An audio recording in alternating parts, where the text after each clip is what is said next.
Hello my dear student, welcome back to query करो channel.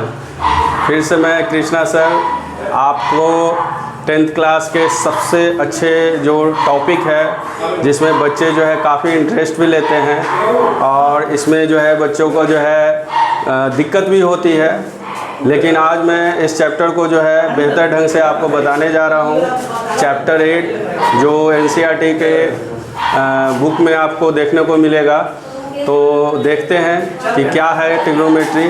Trigonometry को बहुत ही अच्छे से समझेंगे और उसको समझने के लिए चलते हैं बोर्ड पर। जैसा कि आज का जो चैप्टर है 8 ट्रिग्नोमेट्री और पार्ट 1 आज शुरू कर रहे हैं। तो इस क्लास को जो है सही से जो है कि आप लोगों को समझना है, ताकि जो है आने वाले और भी जो क्लास होंगे उसको जो है आप कैरी सही से कर पाएँ। तो यहाँ पर जो पहला पार्ट है जिसमें आप देख रहे हैं introduction of trigonometry. Trigonometry basically belongs to a triangle, और ट्रायंगल में भी कौन सा triangle? Right angle triangle. Right angle triangle में ही जो है मोस्टली हम लोग जो है ट्रिग्नोमेट्री का इस्तेमाल करेंगे। और ट्रिग्नोमेट्री के बारे में आज जो है हम इंट्रोडक्शन बताने जा रहे हैं। इंट्रोडक्शन में लगभग जो है वो सारे टर्म यूज होंगे जो आपको बोर्ड में या जो आने वाले एक्सरसाइज है उसमें क्वेश्चन पूछे जाते हैं। ठीक है, तो इसको देखते हैं। यहाँ पर ट्रिग्नोमेट्री के बारे में लिखा हुआ है, trigonometry is the study of mathematics that gives relation between side and angles of a triangle.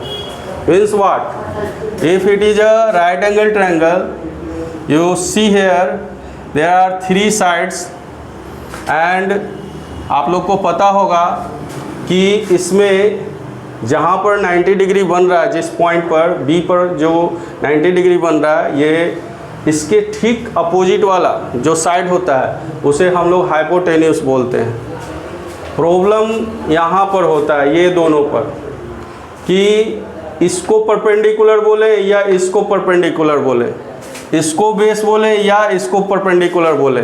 तो इस कन्फ्यूजन को भी दूर करेंगे और इसको जो है कि ठीक से अभी समझेंगे इस ट्रायंगल में कि अगर कोई राइट एंगल ट्रायंगल है और जिस पॉइंट पर जो है 90 डिग्री बन रहा है तो उसका जो अपोजिट साइड जो सबसे लार्जेस्ट साइड भी होता है वो हाइपोटेन्यूस कहलाता है। और हाइपोटेन्यूस को हम h से डिनोट कर सकते हैं, स्मॉल h ही कंसीडर करना है। ठीक है, और यहाँ पर ये जो लाइन जो है एक्चुअली यहाँ पर हम इसको परपेंडिकुलर इसलिए लिए हैं क्योंकि यहाँ पर आप देखिएगा कि यहाँ 2 एंगल है, एक एंगल A है और एक एंगल C है।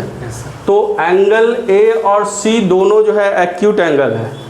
और इस एक्यूट एंगल में हमको यहाँ पर अभी जो है A को जो है माइंड में लेके चलना है एंगल ऑफ रेफरेंस के रूप में। तो हम अगर एंगल ऑफ रेफरेंस A लेते हैं तो उस सिचुएशन में उसके सामने वाला जो साइड है वो परपेंडिकुलर कहलाएगा।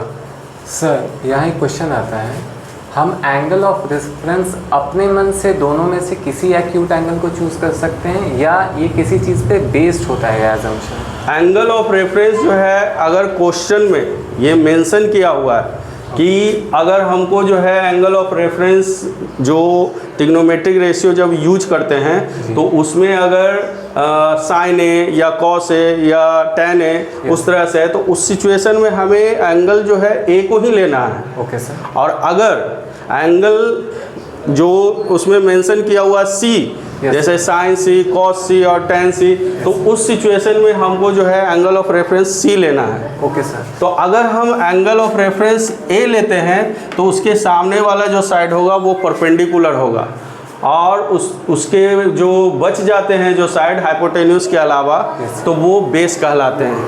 Okay sir. अगर हम एंगल ऑफ रेफरेंस सी लेते हैं तो वैसे सिचुएशन में परपेंडिकुलर जो है ठीक इसके सामने वाला साइड होंगे और जो बच जाते हैं जो साइड हाइपोटेन्यूस के अलावा वो बेस कहलाते हैं। सर इससे हम ये कंक्लूड कर सकते हैं कि अगर जो क्वेश्चन में कॉस ए के टर्म में पूरा क्वेश्चन है, कॉस ए के वैल्यू क्या होगा या tan ए है, तो कॉस या टैन के आगे जो भी एंगल मेंशन्ड है उसके ऑपोजिट का साइड परपेंडिकुलर होगा, यही? यस, जो भी एंगल जो कॉस के बाद जो यूज हो रहे हैं या जो भी ट्रिग्नोमेट्रिक रेशियो दिए हुए हैं क्वेश्चन में, तो उसके बाद जो एंगल लिखा हुआ है उसी को हम एंगल ऑफ रेफरेंस मेंशन करेंगे।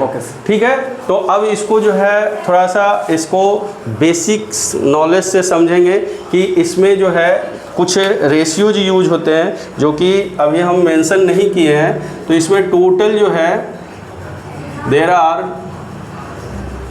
6 different ratios, different trigonometric ratios are used.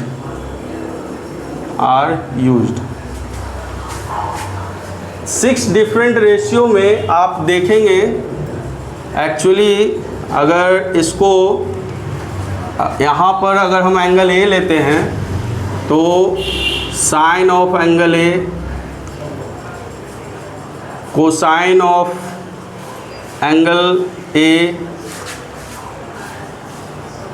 Tangent of angle A and here cosecant of angle A, here secant of angle A and here cotangent of angle A.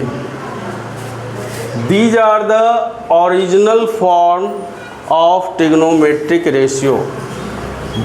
आप जब इसको देख रहे होंगे तो थोड़ा सा लग रहा होगा कि ये थोड़ा बोलने में थोड़ा डिफ़िकल्ट है। yes, और 9th में जब आप थे उसी समय से ट्रिग्नोमेट्रिक को सुन रहे होंगे, समझ रहे होंगे कि इस तरह का चीज़ तो हम सुने ही नहीं है। yes, ये तो हम आज देख रहे हैं। लेकिन अगर देखा जाए तो ओरिजिनली जो है जो ट्रिग्नोमेट्रिक रेशियो जो लिखा जाता है वो इसी फॉर्म में ही रहता है, लेकिन फॉर सेक ऑफ कन्वीनियंस के लिए हम लोग इसका अब्रिविएट फॉर्म यूज करते हैं, यानी शॉर्ट फॉर्म यूज करते हैं। तो शॉर्ट फॉर्म हम इसको अगर देखें तो साइन ऑफ एंगल ए को हम लोग सिंपली जो है साइन ए लिख सकते हैं, okay, and cosine of angle ए को कॉस ए लिख सकते हैं और टेंजेंट ऑफ एंगल ए को tan ए लिख सकते हैं, right? Okay sir. And cosecant of A को हम लोग कॉसेक ए लिख सकते हैं एंड सेकेंट ऑफ ए को सेक ए लिख सकते हैं और को टेंजेंट ऑफ ए को कॉट ए लिख सकते हैं। और ये बहुत आसान सुनने में भी लगता है और जब हम क्वेश्चन बनाते हैं तो उसमें लिखने में भी आसान होता है। ठीक है, तो फॉर सेक ऑफ कन्वीनियंस के लिए मैथ में कैलकुलेशन इजी हो जाए, इसीलिए जो है इसको ओरिजिनल फॉर्म में न रखकर हम लोग इस फॉर्म में एब्रिविएट फॉर्म में यूज करते हैं। तो ये तो जान गए कि 6 डिफरेंट रेशियोज होते हैं, जिसमें मुख्यतः ये इधर वाले जो 3 रेशियो है ये मेन रेशियो जो है कंसिडर किए जाते हैं। तो ये अगर मेन है तो ये क्या है ना? तो ये एक्चुअली इसी का जो है रेसिप्रोकल है। Okay, reciprocal. यस, रेसिप्रोकल का मतलब जो है numerator becomes denominator and denominator becomes numerator, you know very well. तो साइन ए का अपोजिट कॉसेक ए होता है, कॉस ए का अपोजिट सेक ए होता है और टैन ए का अपोजिट कॉट ए होता है। तो अगर हम ये 3 के बारे में जान जाएंगे तो ये 3 जो है अपने आप ऑटोमेटिकली जो है हम समझ लेंगे उसका वैल्यू। तो ये तो अभी हमने सिर्फ यहाँ पर बताया कि ये 6 रेशियोज होते हैं, लेकिन इस 6 रेशियो जो है आखिर हम बार बार रेशियो के बारे में बोल रहे हैं, रेशियो। आखिर ये रेशियो किसका रेशियो है ना? तो यहाँ पर हम पहले ही मेंशन किए हैं कि ट्रिग्नोमेट्री जो है वो रिलेशन एस्टेब्लिश करता है साइड एंड एंगल के बीच में। तो यहाँ तो एंगल दिया हुआ है, अब रह गया क्या? रिलेशन अगर हमको बनाना है तो साइड के बीच में रिलेशन बनाएंगे। तो यहाँ पर साइड जो है ये राइट एंगल ट्रायंगल में 3 ही साइड है, यस सर। और इसी 3 साइड के कोई 2 साइड को हम कंसिडर करेंगे और उन 2 साइड का रेशियो जो है, रेशियो में तो 2 ही जो है कि क्वांटिटी लिया जाएगा, तो उन 2 साइड को जो है लिया जाएगा हर एक रेशियोज के लिए, जो कि प्री डिफाइंड है।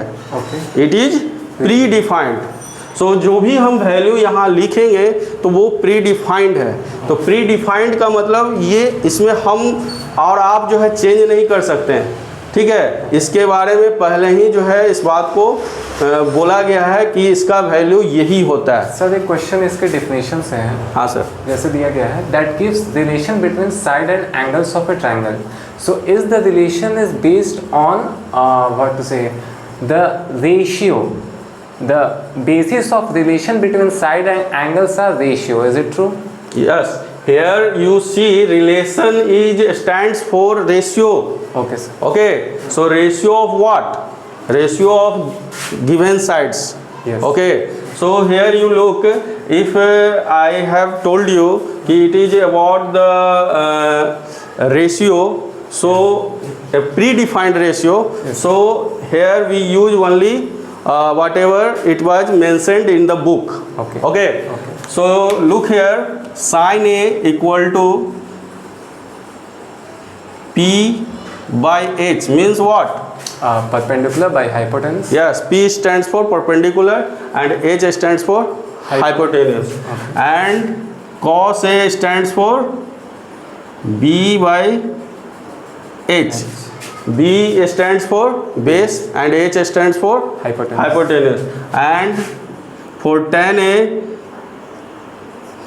P by B.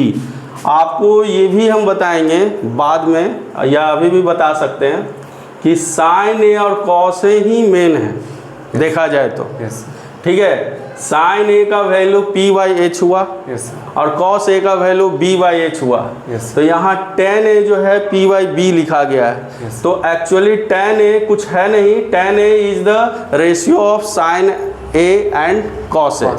अगर आप साइन ए को कॉस ए से डिवाइड कर दो तो H कैंसिल हो जाएगा और बच क्या जाएगा P बाई बी। तो देखा जाए तो मेन जो रेशियो है साइन और कॉस है, ठीक है। अब देखिए ये कितना आसान हो जाएगा। अगर हम उस साइड से अगर हम देखें तो अगर साइन का वैल्यू जो है P बाई एच है तो कॉसेक ए चूँकि इसका रेसिप्रोकल है। Yes. तो कॉसेक ए की जगह हम लोग क्या रखेंगे? H by P. H by P. Yes. और सेक ए की जगह क्या रखेंगे? H by B. H by B, very good. And cot A की जगह B by P. B by P. Yes, you are right. So कितना आसान हो गया ट्रिग्नोमेट्रिक रेशियो को समझना, जी है ना। ये जो है आप ट्रिग्नोमेट्रिक रेशियो में हमको नहीं लगता है कि आपको जो है ज़्यादा इसमें दिक्कत हुआ होगा। सर एक प्रश्न फिर से डेफिनेशन से मेरा है हाँ कि जो शब्द है ट्रिगोनोमेट्री, ये मुझे 2 शब्दों का से मिलके बना है। Yes, you are right. Trigonometry if you break it, tri stands for 3, okay. Yes, sir. GON stands for sides, Okay, sir. okay, and metry stands for measure. Okay, sir. तो यानी ये 2 नहीं 3 शब्दों से मिलकर बना है। यस, ये 3 शब्दों से मिलकर बना है। Yes. और यहाँ पर जो 3 है वो 3 जो है वो एंगल्स के लिए भी यूज हो जाएंगे, Okay. ठीक है। और गॉन जो है आप लोग जानते होंगे कि गॉन हमेशा जो है हम लोग साइड्स के लिए यूज करते हैं और मेट्री इज यूज फॉर मेजरमेंट। तो यहाँ पर 3 साइड्स के बीच का जो मेजरमेंट है या रिलेशन है उसी के बारे में ये ट्रिग्नोमेट्री जो है पढ़ा जाता है, ठीक है, समझ गए। तो अब अगर हम इस चीज़ को समझ गए हैं तो इसके बाद जो है लड़कों को प्रॉब्लम क्या होता है, बच्चों को मुख्यतः जो हम देखते हैं कि अगर ए कंसीडर किए तो आराम से जो है कि हम यहाँ पर जो है जो भी है फार्मूला उसके अनुसार जो है कि सेट कर देंगे। उसके सामने वाले जो परपेंडिकुलर है, नीचे बेस है और जो लॉन्गेस्ट साइड है वो हाइपोटेन्यूस जी है। सर। यहाँ तक तो बच्चों को कोई दिक्कत नहीं होता है। चूँकि हम इंट्रोडक्शन कर रहे हैं इसलिए बहुत कुछ नहीं बता रहे हैं, लेकिन फिर भी हम आपको बताते हैं। इस चीज़ को थोड़ा समझिए कि अगर यहाँ पर sine A equal to P by H है, ठीक है, sine A equal to P by H है। पी मतलब परपेंडिकुलर, एच मतलब हाइपोटेन्यूस। तो यहाँ पी अगर नोटिस कीजिए तो साइड के हिसाब से ट्रायंगल में क्या आ रहा है, बी सी, और हाइपोटेन्यूस के हिसाब से यहाँ पर जो है ए सी आ रहा है। क्लियर? जी सर। ठीक है। तो साइन ए जो है परपेंडिकुलर बाई हाइपोटेन्यूस होता है। तो अगर यहीं पर सेम चीज़ अगर हम साइन सी का वैल्यू निकालें, जी सर, जो कि हम ये वाला सेम लिखेंगे परपेंडिकुलर बाई हाइपोटेन्यूस, लेकिन क्या sine C B C by A C होगा? Sine C B C by C no sir, नहीं होगा। यहाँ पर अगर परपेंडिकुलर अगर हम सर्च करने जाएं तो परपेंडिकुलर ये ना होकर परपेंडिकुलर यहाँ पर नीचे वाला हो जाएगा, क्योंकि हम जो है एंगल सी को कंसीडर कर रहे हैं एज अ रेफरेंस एंगल, है ना। तो जैसे ही हम एंगल सी को रेफरेंस एंगल लेते हैं तो उस सिचुएशन में यहाँ पर परपेंडिकुलर कौन हो जाएगा बताइए? बी ए या A B you can say, and for hypotenuse A C. hypotenuse will not change. Yes. Hypotenuse will never change. Yes. Okay, so in case of hypotenuse there is no confusion, so hypotenuse can be written as AC. Yes. So यहाँ पर जो भी दिक्कत होती है तो angle of reference को ही लेकर, तो ये आप लोग जो है हमेशा ध्यान रखिए कि हम ट्रायंगल में कौन सा एंगल ऑफ रेफरेंस ले रहे हैं, ठीक है। तो इसको आप चाहें तो नोट डाउन कर लें, फिर जो है कि बताते हैं।